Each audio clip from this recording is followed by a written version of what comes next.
Welcome to Booked All Night, the podcast where hot takes meet craft notes and no one gets enough sleep. I'm Jess. I'm Katy. I'm Julia. I'm Maggie. Get ready for unhinged hot takes, A whole lot of books, midnight giggles, and zero shame. Grab your blankets, booklets, it's time to get booked all night. We're your hosts. I'm Jess. And I'm Kaylee. And on tonight's episode of Booked All Night, we are continuing our talk on Katabasis by R.F. Kuang. We are about to dive into chapters 13 through 24, so if you are not caught up, hit pause and come back later. We'll be here, I promise. And if you are caught up or you just don't care about spoilers, then just keep listening. As a heads up, we will be talking about suicidal ideation, sexual assault, and child death. Please skip this episode if you need to. I would like your initial thoughts, including from the beginning, because you weren't here with us last week to discuss things. And I know a big thing that Maggie and I both kind of hindered on was the amount of philosophy that was in there. I'm kind of curious about your thoughts about those big philosophical discussion sections. I actually enjoy it, and I think it's because I've only read Yellowface by this author, right? Which is a completely different genre. I did not read Babel or Babel or however you want to pronounce it. Wherever you are, pronounce it how it goes. Yes, because I was watching a TikTok on how R.F. Kuang pronounces this book as well. Katabasis or something like that. I'm like, no. Yeah, I'm like, I refuse. Well, she said at first she was saying Katabasis because that's your initial thought on how to pronounce it, but apparently people told her no, it's Katabasis. So yeah, it's Greek, as producer Rob lets us know, and no, I refuse. Yes, I refuse to pronounce it any other way. Yeah. Oh, so now you're refusing to pronounce it correctly, huh? Yes, that's right. I refuse. But I was texting you this, right? So I saw a few reviews online, and they weren't very positive. And one of them was from Reddit, and it said, "How can you make a 500-something page book about a journey through hell so boring?" And I was thinking about it, right?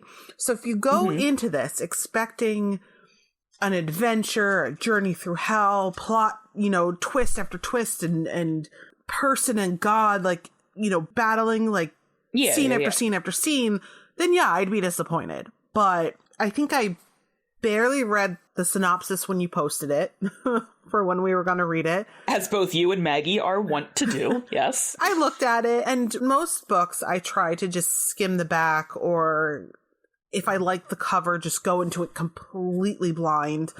And I'm glad I did for this one, because if I was expecting that journey and adventure and, battle scene and all that, I think I would be disappointed. But because this is more of a dark academia romance in a fantasy setting, I think it's a lot more enjoyable that I didn't know exactly what it was about.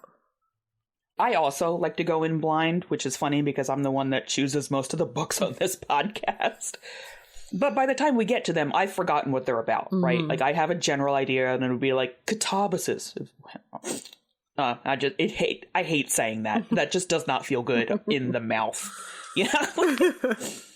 Okay, it's a journey into hell, but like an academic approach. There's two students going. Okay, and that's my general gist of it.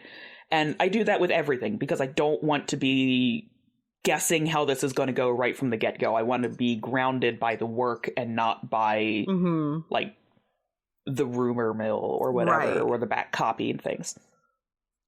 But for this descent into hell, I can understand if you're going into it looking for adventure and you're like, oh my god, there's no adventure.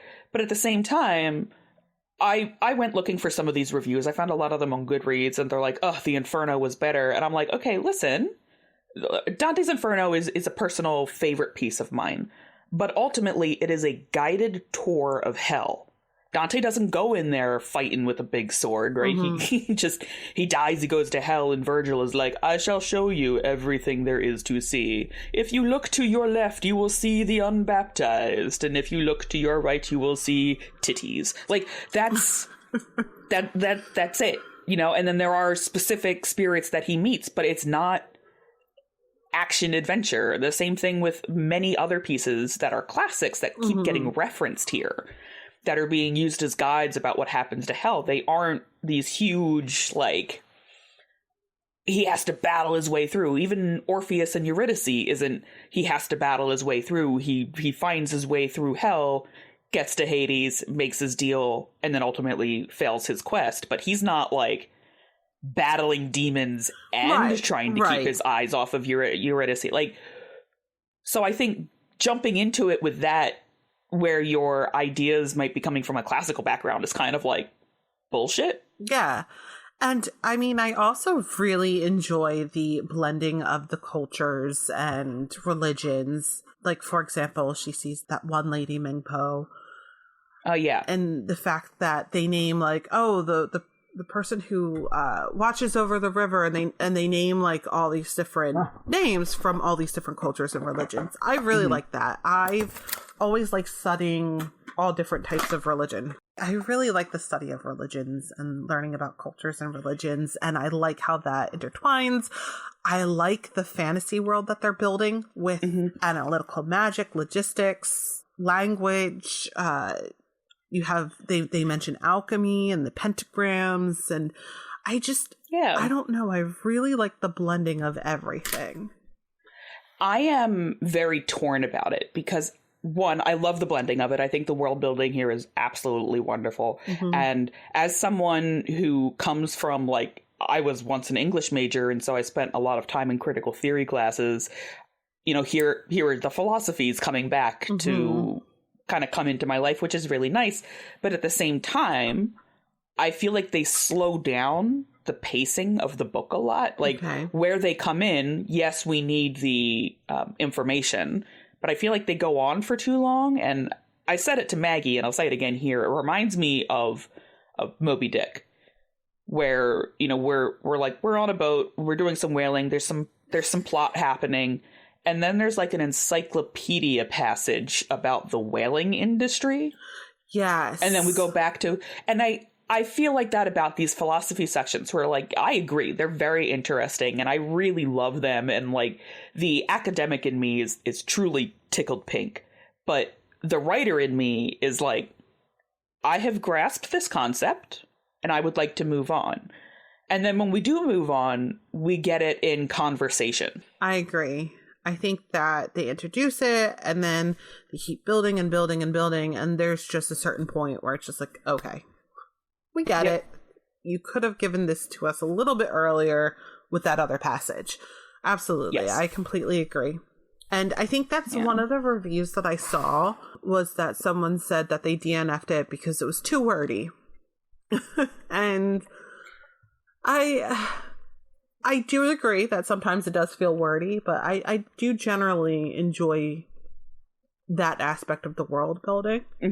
And that we're getting Alice's background, we're getting Peter's background, we're getting Grimes's background, all in all these different scenes throughout the book. So it's not just, here's all the exposition and now we're going off to the journey. Yeah. I also like where the flashbacks are placed, because it does feel like if I were going on a journey and something happened that reminded me of something, that's where my memory would go. And so I think the flashbacks like that are placed really well to get the full story, instead of, like, holding on to it until the end and not fully explaining. I think the part about Peter was placed very well.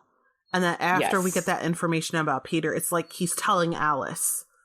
We're getting the flashback, but as we're reading this flashback and his background, he's actually telling Alice what it is. Yeah. So speaking of the plot things and not the philosophical things, I just want to go over the plot stuff that did happen. So we pick up, and Alice has chosen the continue on alone apple. And Peter's reaction is chef's kiss, which is just, Alice, what the fuck? And she's like, I didn't mean to. You know, I was lost in thought, and I just picked up the wrong apple. And then they do have the first actionable piece. Really, I mean, like, they got chased by, like, the bone things on the beach, but, like, they just kind of, like, kicked them aside. They were, I don't feel like they were in danger, but, like, the Weaver girl was terrifying. Yes. And she just, like, wraps him up, and she's like, I'll love him forever. And I'm like, oh, no. No, ma'am. And then after that, right, we get rescued by Elspeth. Yes. And we learned that this was a former Grimes student who had killed herself. Yes. And she's a little batshit. A little, yes. And we learned that she had died 10 years before Alice went to Cambridge. We also learned from her that the crypt keys are there. And so Peter's like, who the hell are those? And Alice fills us in that the crypt keys were the first people to be like, we're going to go to hell and come back. And their failure is what sparks what Elspeth called the Great Quest, which we'll talk about later. We learned that there's, like, all sorts of magicians, because we kind of didn't get that before from Alice's point of view. Magic and magicians seemed purely academic, and so when we learned about the crypt keys, they're, like, stage magicians. I'm not going to talk more about them until later, because I have a whole conversation about them. Okay. The courts that we have seen are Pride, Desire, Greed, and then we are currently in Wrath. Oh, and then we get trapped in an Escher staircase and we're dying, and Peter might have shoved her out of Hell's reality. And that's kind of where we didn't end there. We ended with a flashback, but I want to talk about that flashback later. Let me just say this, because I wasn't here. I know we shouldn't trust Grimes, right? And I had a feeling before these chapters that we read that maybe Alice and Grimes had a fling. Maybe she was in love with Grimes and Peter was jealous of the relationship between Grimes and Alice, especially with the way he acted with that saying, oh yeah, she's eating out of the palm of his hand, you know, whatever. Yep. And she spent time with him, with Grimes alone in Venice. So, like, it's just there, right? Yeah. It's a possibility. And with Elspeth, when she took her life, I kind of had this thought that a lot of the advisees of Grimes who quit or kill themselves or disappear or whatever the case may be, I don't know if I'm remembering this right, but they're mostly women. I mean, there was that guy who ran off with his pregnant girlfriend and all that stuff. Yeah, he ran off to Canada specifically. Yes. To be with his pregnant girlfriend. I felt like Grimes, because he had done this before to other advisees, maybe had a hand in the suicide or the disappearance of a lot of his advisees. And it wasn't just the way he treated them. It was like, I thought maybe he murdered Elspeth. I had a suspicion like that too, because of the tattoo on Alice, because he experimented on her. And I'm like, of course, a lot of your mentees disappear if you are treating them like lab rats. Yes. But we do come to find that it's not a fling that Alice and Grimes have, that Grimes tried to essentially sexually assault her, and she had said no, and he came on stronger, and then Peter came in the room and saw that. Where was this? I must have missed that. It starts around the part where Peter tries to call her out and it's like, aren't you, like, in love with him or something? And she's like, I hate that man. You know, when he died, I felt like I could breathe. And then we get the memory of him sexually assaulting her, and Peter walks in before it gets too far, and she starts to wonder if she was even pretty enough for that, delicate and thin enough to attract that same attention.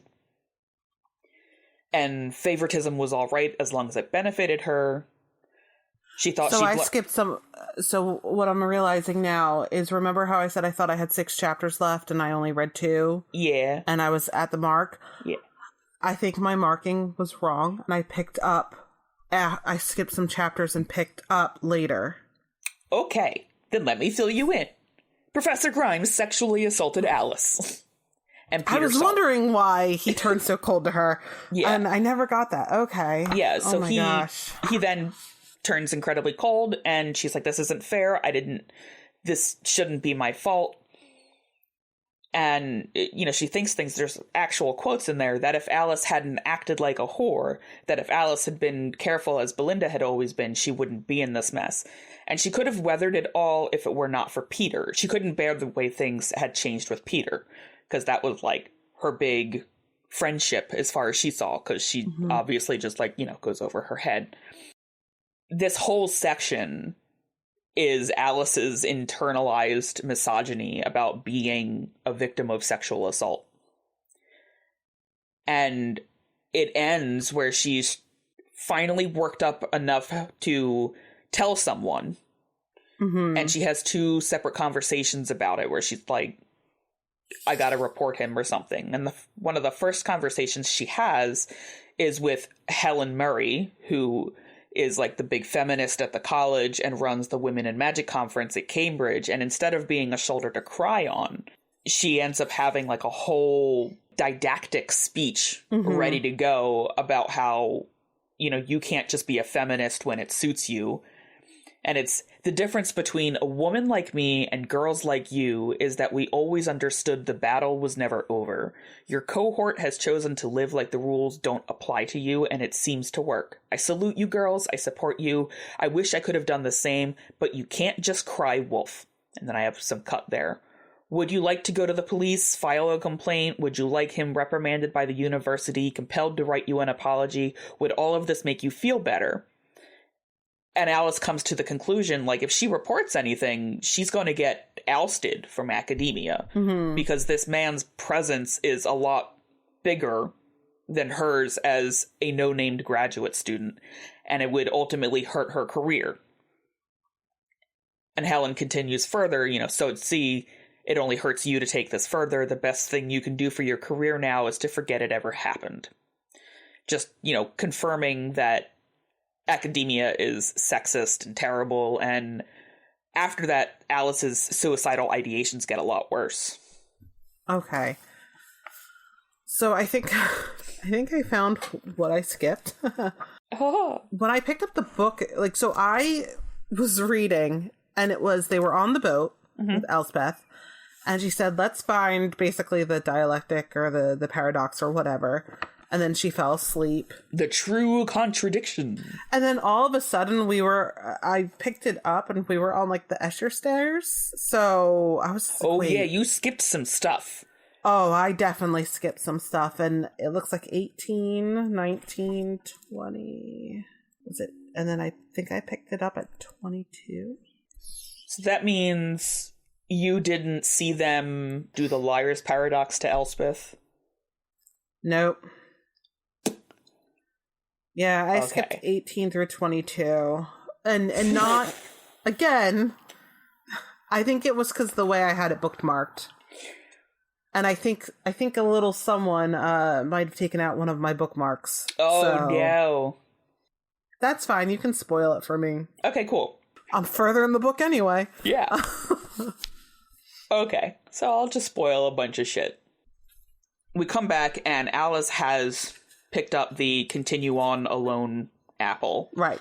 And then we have the Weaver girl who is truly terrifying. And she wraps herself around Peter and she's like, he's mine now. And I'll love him. I'll love him where you couldn't love him. And she's trying to get him out. And then we meet Elspeth.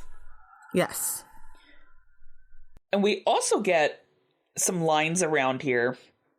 Specifically this one, which was, you could not, in effect, use magic to kill yourself. Alice knew this to be true. She had looked into the matter, as it were, quote. Yes. And I think that's pretty obvious that Alice has attempted to use magic to kill herself. But we also learned something in that the circle is fueled by the magician's life, and so if that ends, whatever magic they had going on also ends. Okay. Which I think will be important for going after the Crypt Keys, because they have a bunch of magical little things that Elspeth referred to as assistants, but they're the little bone constructs that are everywhere. The Crypt Keys, like little bone sheep. Yeah. And that just made me really sad, because also throughout this section and throughout the first section, Alice has a lot of what is it? L'appel du vide, right? The call of the void in psychology, where it's just like, what if I just jumped in the river and drowned? What if I just crashed my car into a tree? It just comes up very suddenly in the narrative. And I thought that was pretty well done for how that comes up in somebody's head, where it's just like, oh, I'm having a nice day, I'm out for a drive, I'm on my way to the library, I should crash my car. Like, where did that come from? You know, you to like look around like, what? So I appreciated that.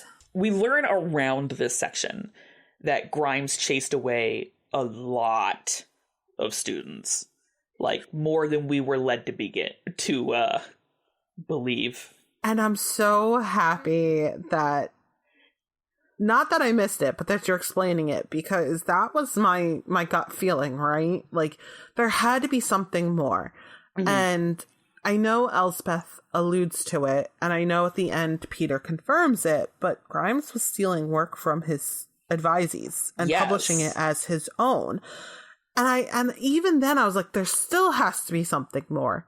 Like, I mean, it sucks, yeah, and what can you do? But, like, what would drive these people, other than, you know, small criticism, small name calling, that would drive them to suicide or fleeing or disappearing and never returning, or, you know, like, there has to be something huge. Yeah, and I would say putting up with all of the shit that he puts them through only to have your work credited to somebody else. Mm-hmm. Yeah, I would hit that low as well. And it's not like they would have I think we're either in the late 60s or the early 70s. I am truly not sure what time period it is, because they mentioned the war, which would be like, you know, late 40s and 50s. And then they do mention that throughout the 60s he had this work. And we also have the wave of feminism. So we're either in the late 60s or the 70s firmly, and I'm not quite sure what year it is. And I know that in the beginning notes, R.F. Kuang said one of the publications she uses and mentions in the academia part of this, where like Law and Murdoch refer to the text, was published in like 2003, but in this world it was published in the 60s. Yeah. So that way she could use it. Mm-hmm. So at the very least, we are not in a decade of technology, so we're not in a space where people are making a Reddit forum of I survived Grimes, right? They're not communicating to each other. They're not learning that everybody is having their work stolen. All they are getting is that Grimes is this prolific man. He keeps making these discoveries and contributing to the field, and it's not him doing it. It's the students there. So, like, he puts them through rigorous things. He experiments on them. He tells them that they're worthless. He screams at them. He hasn't pins them against each other. Yeah, he pits them right against each other and then steals their work. That's a lot of work. Graduate school is hard, y'all. If I went through all of that and then a professor took my book and published it as their own, I'd open a vein. I don't know. I would want revenge. Well, I mean, Alice wants revenge. Alice outright states her plan is not to put him in a body, but to put him in what was left of him, which is, like, goop. And she's like, and I would make him watch me achieve everything. But at the same time, she also keeps talking, like, she idolizes him. Yes. And I'm getting annoyed with that, because we learn what kind of man he is, and she's like, but he's great, and he's going to make me great, and everything he does is great. He's a great, great man. Great, great, great, great, great.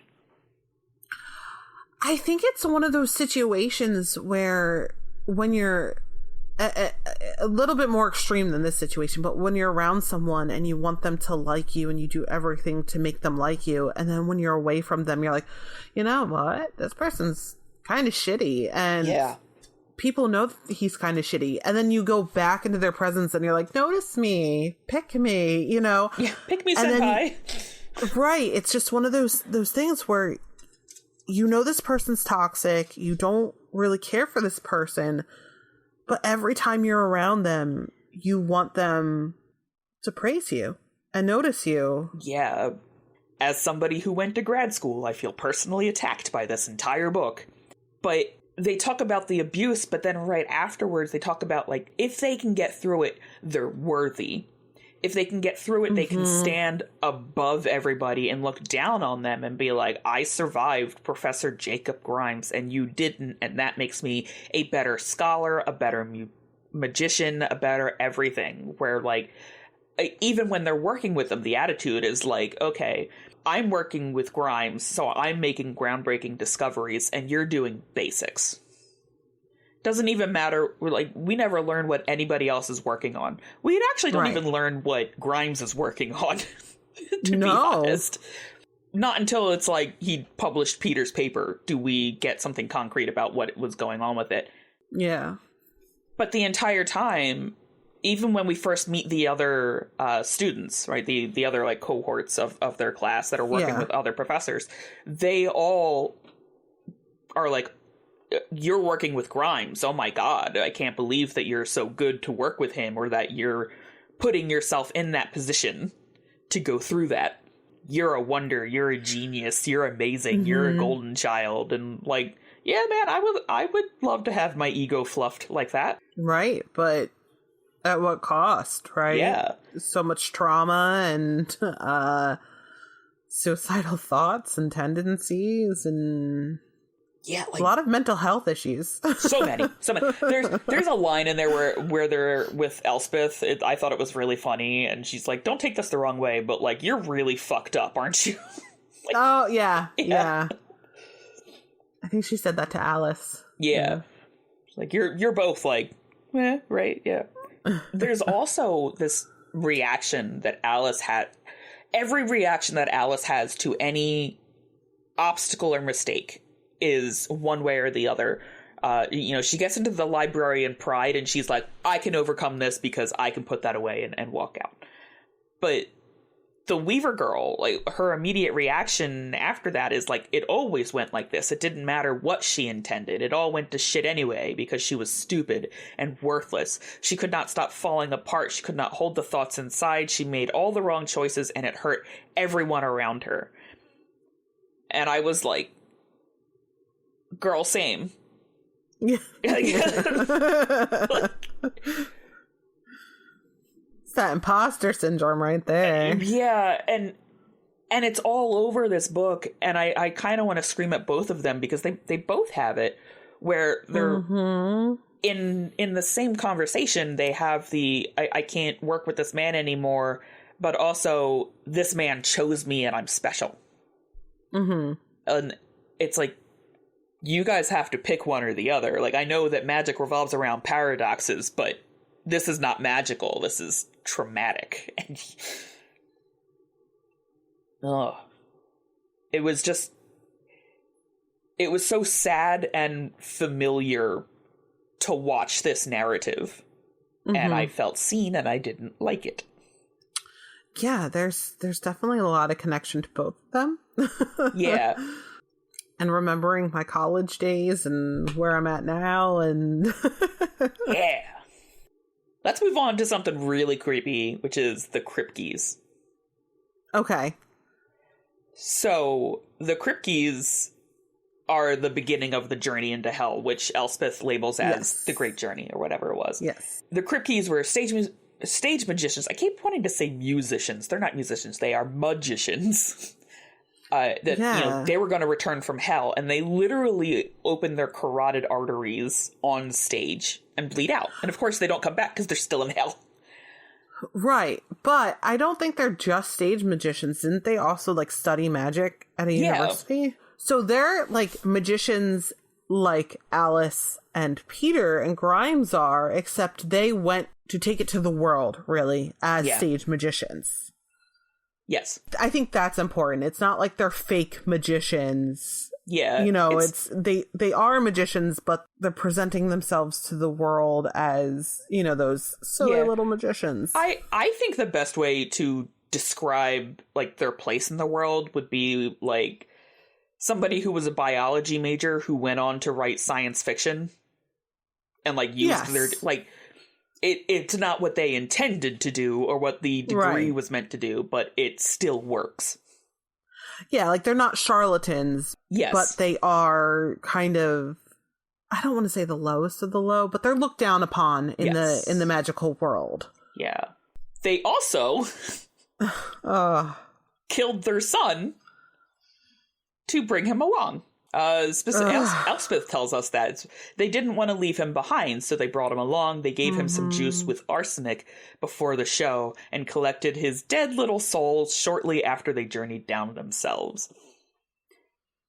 And I was chills, man. My eyes opened wide, and like I don't tend to have very visceral reactions to literature, but I was like, holy hell. Like, same. Yeah. And then we're reminded that magic revolves on this paradox, because Peter and Alice were like, oh my god, they murdered their kid. And Elspeth's like, well, not according to them, because they were just going to bring him right back. So it's not murder, you know, because he's not like dead, because they have the power to do this. So it's okay. And it comes back to magic being this fine line of tricking yourself and others. And that, you know, you should never fully believe your own lie. And it kind of reminded me of certain coping skills. For example, I have terrible social anxiety, but I had to go into a classroom for my degrees. And so I would tell myself, you know, I have social anxiety, not classroom anxiety. I don't have education anxiety, it's social anxiety. And it's different. Being in a classroom is not social, and I'm completely aware that this is a very fragile bubble, and it can pop at any moment, but it helps me in that moment. And so here are two parents going, we're not murdering our child because he's coming back and we're going to reunite with him. Fragile little bubble. fragile little bubble. I'm speechless on this subject. I know fiction is fiction, and I don't really gasp at things, but I don't know. This just hit differently. Because you kind of find out last minute that they had a kid. Like, oh, okay, they killed themselves and went to hell. And then they're like, oh, who's that? And they're like, that's their son. Wait, what? Yeah. And it's like one of the largest constructs that's with them, too. They can't grasp their head around it. I think the power of that is because the death of a child, the murder of a child, is so emotional to anybody with a conscience. Yeah. And this whole book has been about logic. Every action has had a definitive motive behind it, and, you know, 8 sources that say it's okay. And then we have murder of a child, and we're like, okay, make it make sense. Right. And this is one of the only things that hasn't gotten one of those lengthy philosophical, this is why it's okay to murder children articles behind it. I don't think anything, even in fiction, could justify that. Yeah. And I mean, I understand based on the characters' mindset, oh, we're coming back, we're just going to take them on a journey. It's like a vacation. I get that. But at the same time, this is a child's life. You're bringing them to hell. And there's only one way you can do that and come back. It's not like you can vacation in hell. Yeah. You literally have to either get there in a magical way, like Alice and Peter. Who are the first successful ones to do that. Right. Or you have to, kill yourself and find a way back. Yeah. Crazy. It is crazy. There's also a talk about the Great Quest, which is the journey to hell and back that they do. Elspeth explains, you know, that's what we were all calling it my year. To hell and back was the goal. That was all the rage. It started with the Kripkes, and everyone wanted to do it. Nothing like a spectacular failure to inspire 1,000 followers.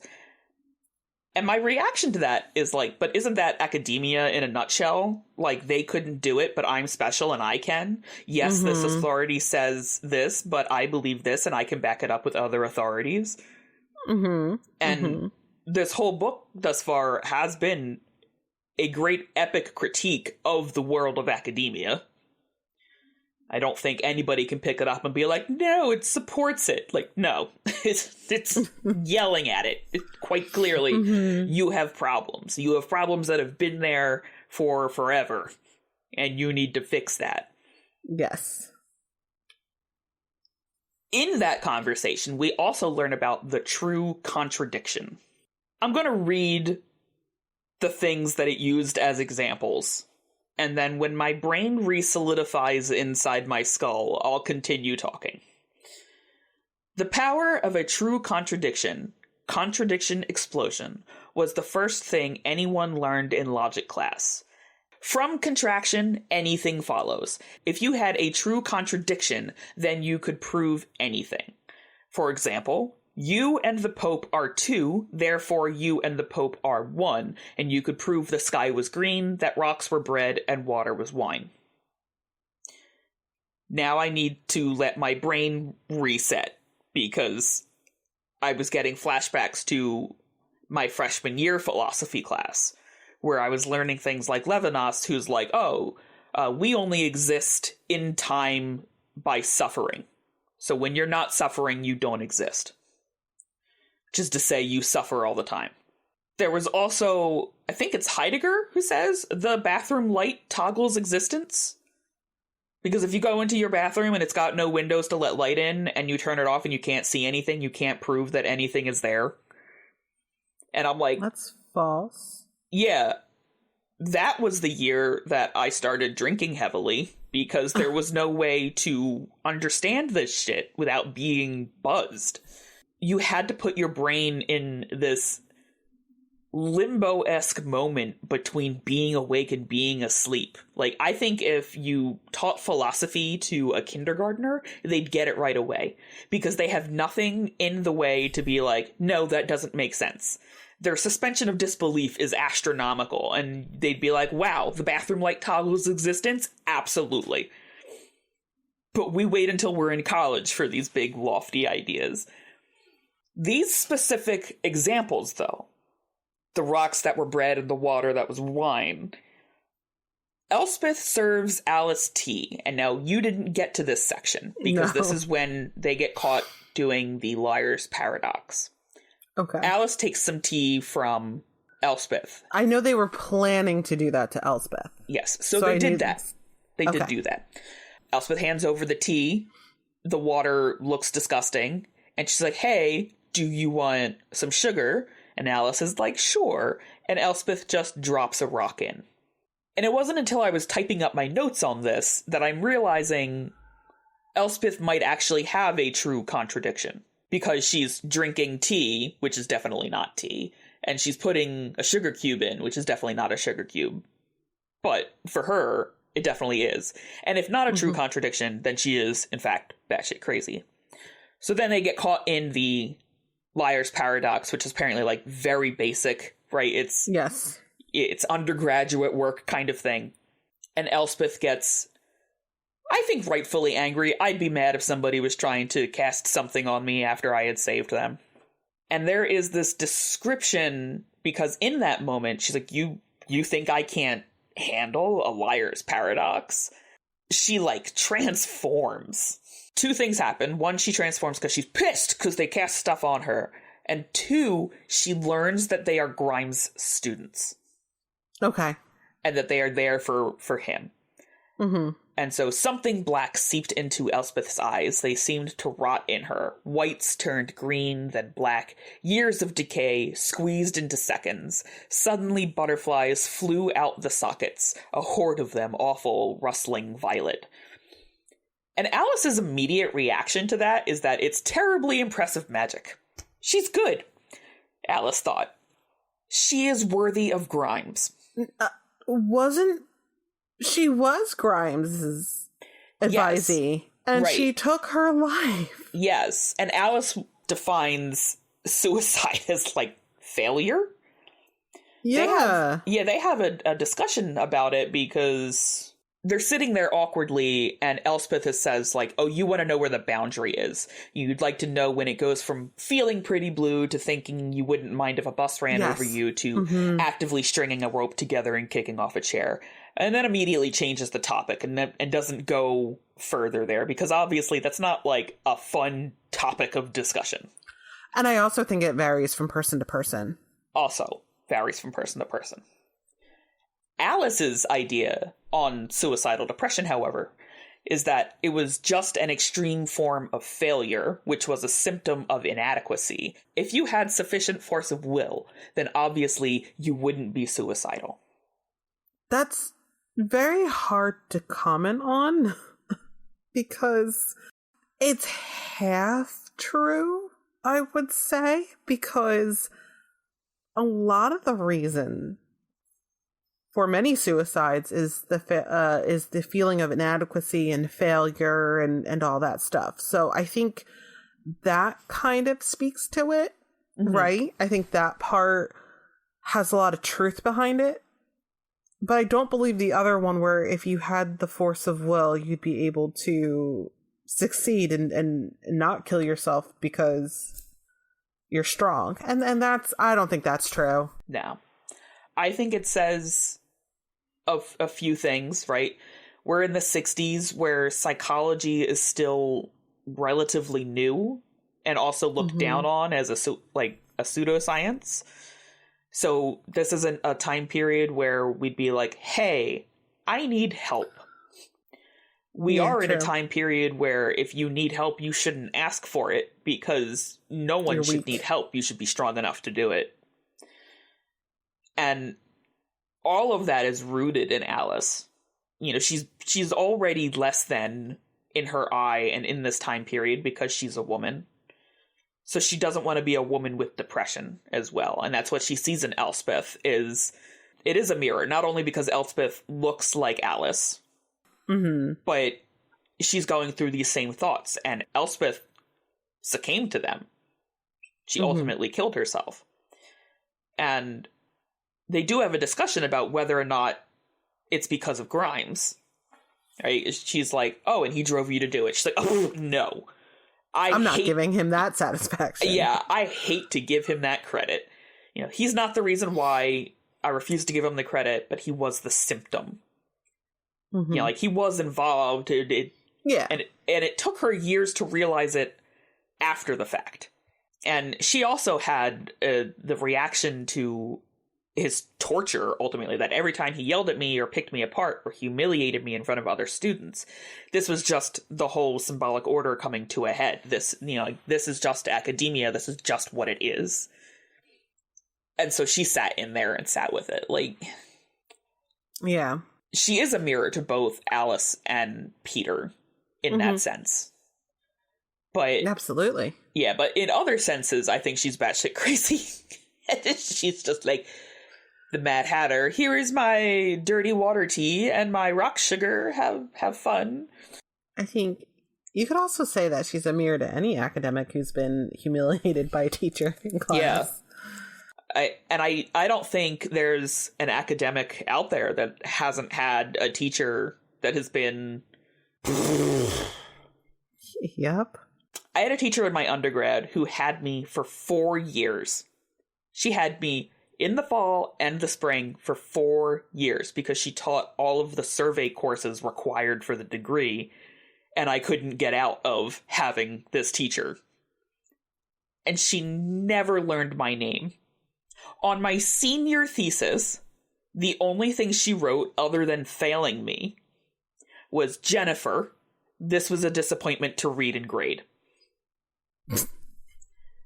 4 years. So I feel for Alice and Peter. Yes. Well, you know mine. I wrote about her in my final paper draft. A public service announcement from Booked All Night. If you have to do a self-reflection kind of senior project, it's probably best not to label your professors as pieces of shit. or the devil incarnate. The devil incarnate probably should not do that unless your professor. Here is Professor Grimes, who I think is the devil incarnate. He is he's a piece of shit on every level. And like, there's a scene. I'm not sure if you got to it or not, but there's a scene between Peter and Alice where they're just like, this is all the shit that I've done for him. Like, I stole somebody's colon, right? Oh yeah, I got to that scene. Yeah, and they're just going back and forth like, I don't know, I burned down an orphanage and I stole a colon and these are terrible things that he's making them do. Mm-hmm. And then they're both like, but I'm better for it. Like, what is wrong with you two? Like, oh, absolutely. Yeah. And like, they talk about how they didn't know that they were pitted against each other. Mm-hmm. And they really connect right before he sends her whooshing out. So yeah, it's just like they finally take the walls down and open up to each other. Yep. I get now that if we're talking about the time this takes place in, I get why Peter didn't reveal his issue. Because nowadays, like, I mean, he's got Crohn's disease, right? Which sucks. I'm not gonna. Yeah. No, it does. It absolutely does. UC and Crohn's, like, really, really sucks, and it does have an effect on people's lives. But I don't want to say it's common, but I know so many people who have it, mm-hmm. and yes, I feel for them, and yeah, but you know, they're very open about it and they talk about it because, hey, if I'm not able, if I have to cancel plans and stay home, it's because of this, you know, and he doesn't. He just disappears and doesn't open up to anyone because he doesn't want pity. I understand that, but he mm-hmm. just bounces. And as a postgraduate, as a, like, mentee, as an employee of the college and of Grimes, he literally just bounces. He doesn't put a note on the door. He doesn't call mm-hmm. anybody. He's not like, hey... There is actually a couple of times he asks, I think, Belinda specifically to cover his classes, and she, like, finally starts to get upset pissed about it, where she's like, hey, I'm teaching your class and you aren't. Where the hell are you? Mm-hmm. There was something else about Peter, that both of his parents are academics. Yes. And they had the money to get private tutors and homeschool him and, like, all of this stuff, and I want to know where they worked as academics to have the budget for that. But they were well known in the academic world. Yeah, but they were still academics, and never in the history of the world have I known teachers to get good enough pay for that. I mean, if you make enough publications and discoveries and stuff, you can get some pretty decent money. I guess. That's actually a good segue to the next quote that I have, which is, academia was decidedly not about gold stars. No, it is. But it is. It absolutely is. But it that was my reaction. I'm like, but it is. Like, but Jess, it is. But it is. It's also pretending that it isn't. Like, you want those gold stars, but you want to pretend that you don't need them. Right. And another thing Alice says about it is that the point of it is the high of discovery. And I'm like, no, that's the gold star. That's the gold star. I have 4 degrees. You're telling me it's not about gold stars? Those degrees are my gold stars. Like, every certification you get, every good test grade, every letter of recommendation, gold star, gold star, gold star. Mm-hmm. Like, so the whole point of academia is to say, I want to say academia, like I'm academia. Academia. Academia. I like that. For Katabasis, we're talking about academia. Academy. Whatever. But the whole point of it is to be like, I'm done. I'm done everywhere. The whole point is to be like, I don't want accolades, but give me accolades. But don't give me too many, but give me more. Like, look at me, but don't look at me. Yes. I chose academia because I don't want to be in the public eye, says professor who publishes something every single year. Like, it drives me mad. Mm-hmm. Because you're absolutely right. It is about the gold stars, and the illusion is that it's not about the gold stars. Correct. Yes. It absolutely is. I want my doctorate because it's another gold star, and because then when I graduate, I get to wear a fancy hat. Now, I am an adult with adult money, and I could just buy the fancy hat, but it's not the same as earning the fancy hat, right? And so I want another gold star. And everybody in my life has to keep talking me out of getting that gold star. I literally have to keep talking myself out of the next gold star. Yeah. Because I do not have the time nor the money to go back to school, but I want to. Right. But there's also because I work in the government and the writing jobs that I would want or need to get requires a master's degree at the level that I need them out to match my pay now, right? Mm-hmm. So, like, if I just wanted to use my BA, I could get, like, an entry-level position, but I'd either have to ask to retain my grade or I'd have to go to a lower pay grade, you know? So if I want to just kind of be reassigned and get I have an extra. Pay, do you want to borrow one? Just white out the name and just write in my name. But so I was thinking about going back to school, and I'm just like, especially now that I'm furloughed, and I'm like, I have the time to go back to school. And now I'm like, I'm too depressed to go back to school because, like, I can't even read 12 chapters in a week because all I do is depression nap and eat and play on my phone. The depression is omnipresent, like especially in grad school. Mm-hmm. And just to get back on track about talking about the book, it's also super prevalent throughout this narrative. From page 1, Alice is depressed. Period. Yes. There's no question about it. She's somewhere on the spectrum, and she's depressed. And I said it earlier, where I think it's done really well are the little calls to the void, where it's still like, I could jump. What would happen if I just jumped? A lot of the reaction to what happens, I think, is from the depression. Mm-hmm. In that, you know, you're already depressed, and so you think that you deserve this kind of treatment. Which, again, felt very familiar, and I didn't like it. Some of the flashbacks, though, that got mixed into some of the philosophy sections. So, like, I know we talked about it at the beginning where, you know, some of those philosophy sections are thick, double C, you know, and you can't skim over them because there's also plot and characterization in there too. Like this one scene where the grads are all getting a little buzzed and they get into that sleepy haha sense and they all start talking nonsense and enjoying themselves. And while getting caught up in their field, like, which is the same nonsense we do here at this podcast. Yes. The description there is that they are rejoicing in the acrobatics of thought, which I was like, yes, I love that. That's exactly how stupid late night discussions are, is just, what bullshit can I put into the ether? Mm-hmm. And at one point, the conversation brings them to whether it was all right to have sex with trains. Right. And I posit you this. How much murder is too much murder? 7.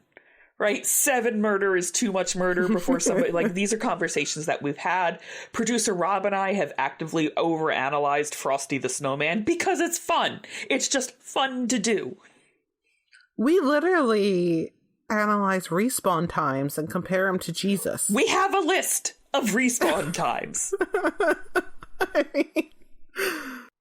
I think when you think of academia and when you think of people that have several degrees, you think that they are a serious person. You think that there's no fun to be had, that they're so driven by the discovery that, like, they can't leave, which is what Alice is, right? There's a point where she's, like, proud of herself for not eating because she's like, I've transcended. I'm above basic needs. But these other moments, like, they exist too.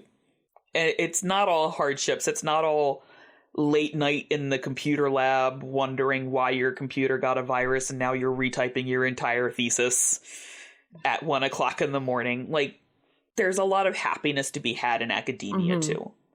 And there's a point that they talked about with, like, the high of discovery that I thought really related to creative writing in a good way, where, like, that feeling you get when you realize how to fill a plot hole that's been bugging you for a couple days, or that spark of a new idea, or like for me personally, helping somebody flesh out their story and get involved in their world. Like, it's amazing. I love that feeling. That's like a drug to me. And if you're the kind of person who loves logic and math and those kinds of things, and you finally figure something out, you do get this boost of the happy chemicals. And so you can see how that works. You can see how you want to dedicate something to that and to chase that high. Yes. Even outside of academia, right? Like, you're watching a YouTube channel or you're doing this and something just clicks, right? Something that hasn't clicked, or maybe you just didn't understand and you watch something and you're like, I finally get it, right? Yeah. You know?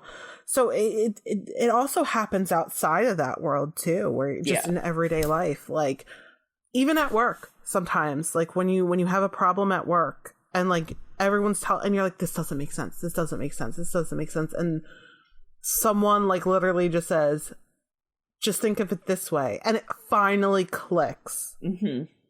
And you're piecing all the pieces together that you didn't have in your brain before. Absolutely. Exactly. It is. It feels so good. It does feel good. It feels so good. And it's all the natural happy chemicals coming out of your brain and going everywhere. And it's a warm and fuzzy feeling of appreciation for your damn self. And it does. It feels so good. Mm-hmm. Mm-hmm. I have a question from last week. Okay. So hell is personal. We established that in the first 12 chapters, that when you come down to hell, like, it presents how you think it would. Mm-hmm. Peter and Alice came down together. Is this hell their joint hell, or is it one or the other's hell?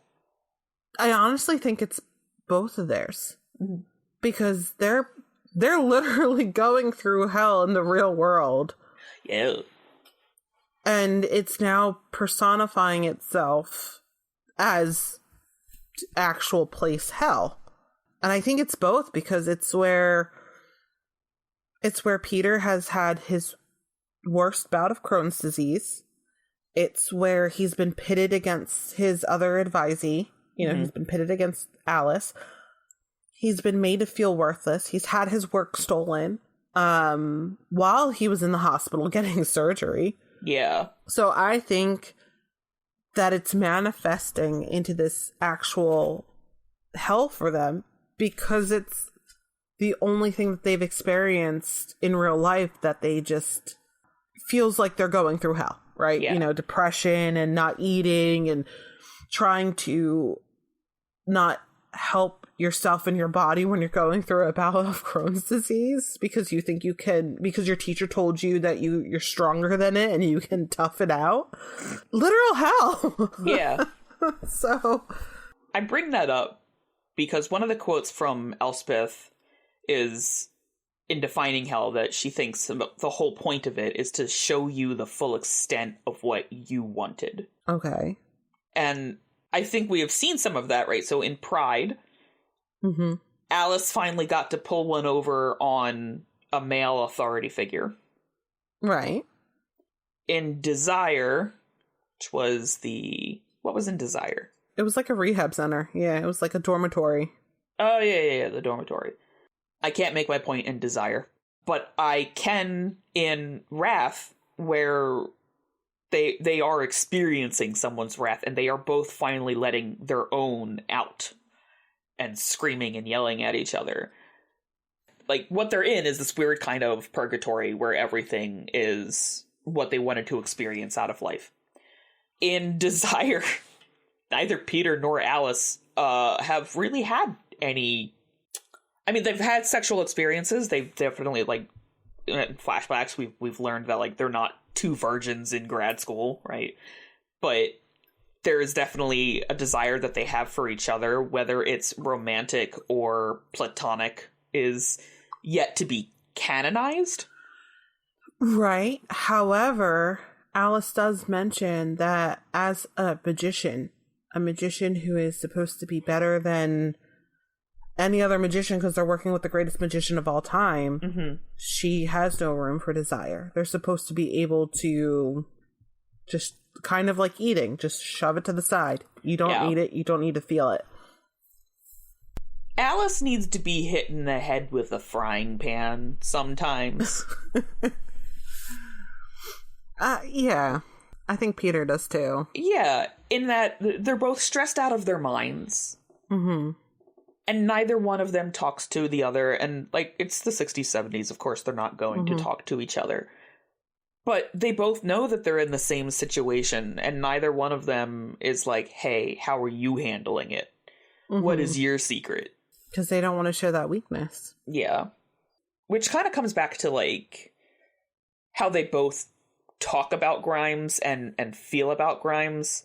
They want to feel, ultimately, I think, appreciated and acknowledged. I see that especially in Peter, right? Because his work was just stolen and he was not acknowledged. But I also see that in Alice, who is going out of her way to people please. And just wants to be recognized, not necessarily worldwide, but like in her field, the way that Grimes is recognized in the field. And so that all of the work that she has done, all of the work that Peter did, like, that it meant something. Which is why when Grimes comes in and reduces her to a thing, yes, it's so extraordinarily heartbreaking. And there is a line in there at, you know, when she was at her lowest, that she tried to seduce him again and wore the short skirts and the black tights and the low cut blouses, and he still pretended that she didn't exist, and all she was trying for was like acknowledgement, right? that she was more than just a woman or just a student or just insert anything else. Right. One last specific thing before speculation. The very last thing that we read was Alice meeting Grimes for the very first time. And, you know, she goes in and she's nervous and she sits down and she is just ecstatic that her application stood out amongst other applications. Right. And the line here is like, she has a view of what it means to be a student of Jacob Grimes, right? This was the advantage of being a Grimes student. All the doors were open. You could get an audience with anyone. You could secure funding for anything. You could travel anywhere, and all it took was his assent. When Alice was under his wing, no one questioned her right to be in the room. My student, he would say, hands stretched toward her, and suddenly it was like she had a slough upon her. I must have mistyped something. For the first time, people saw her. Right? She's getting that appreciation that she wants. She spoke and people listened. So despite everything that happened after, she would always remember it was Professor Grimes who believed in her first and plucked her out of obscurity. But did he? All of the females that he's advised have had that ballerina look, like the dark hair, thin hair in a bun sort of thing, you know? So, and especially if he's hitting on them and trying to essay them at some point, he could have just saw her and been like, oh, she's really pretty, I need her. Yeah. One, I speculate that same thing, that he probably did his own research and was like, this one also looks like a ballerina with brown hair. Like, on the notion of like being listened to and feeling, not only seeing from her peers that she has the right to be in the room, but she now believes she has the right to be in the room because this man acknowledged her. And on one hand, I absolutely understand that, right? I've been through grad school twice. It's terrible. But I have worked with some professors, and some of them have been on the New York Times bestseller list. They absolutely go on my query list. They make my query letter stand out. If I go for a cover letter, they make my cover letter stand out because I have worked with these people or worked under these people. And that's big, and those are great things to have. But if my mentors had, like, wrecked me afterwards or stolen my work, I wouldn't have anything on there about them. I probably also would not be applying for the jobs because I would be depressed as fuck. But Alice attributes all of her achievements to him. Right. Willingly. You know, she's like, he made me perfect. There is a sentence there that she says that yes. He made me perfect. Yes. Because of the tattoo and everything. Yeah, and it's like, girl, you did the work. Which is Peter's gripe, is that's what ultimately leads to Grimes' death, right? Is that other people are doing the work. Because Peter's like, I don't care about doing this, you stole my work. And Alice is so far beyond exhausted that she doesn't check. And so one little circle is not closed, and Grimes becomes goop. I think subconsciously she wanted to do that anyway. Yeah. Because she even said she was like, I knew, and I still didn't do it. She also stands there laughing after he blows up. She's just like, ha ha ha. So I think in her subconscious, she was just like, I know there's supposed to be a loop. Someone didn't check. And you know what? I'm not going to close it. Yep. In a way, they're both at fault, or they are both at least taking the blame. Yes. But, like,